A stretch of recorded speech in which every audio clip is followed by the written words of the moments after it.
Тоа што нема метеж во Охрид сред летна сезона не значи дека градот е празен. Во опуштена атмосфера уживаат и тоа како голем број туристи, повеќе од лани.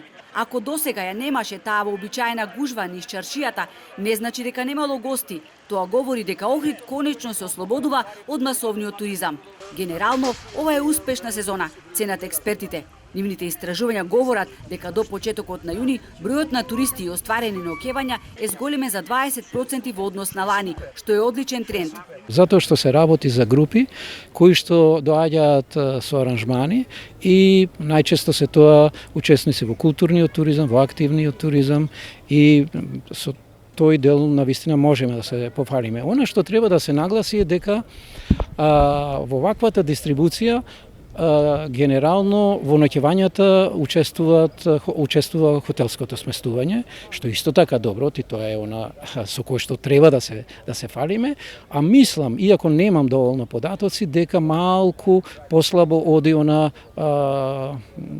сместување од мал обем, значи апартмани, станови и така натаму. Моја препорака, вели Коруновски, е во иднина да се внимава и овој вид на приватно сместување да го најде своето место на пазарот. Исто така потенцира дека покрај странските туристи никако не смееме да ги занемариме домашните, кои за да ги привлечеме да летуваат дома, ни треба само добра понуда.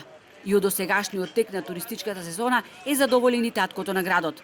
По однос на бројот на ноќевање и прибраниот данок од туристичката такса, врз основа е 5 месеци до сега, данокот на туристичка такса или приходот од данокот на туристичка такса е зголемен за околу 35% во споредба со 2024 година, а бројот на ноќевања или бројот на туристи е во државни го следи некако државниот просек и станува збор за не повеќе од 6%. Меѓутоа тоа е како просек до период заклучен со пресек мај.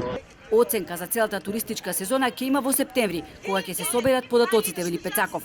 Сепак радуваат најавите дека интересот за Охрид е голем и кај туристите од западноевропските земји, но препорака е да се насочиме и кон источноевропските земји, затоа што според сите анализи, источноевропскиот пазар е најбрзо растечки во светската туристичка рамка, потенцираат експертите.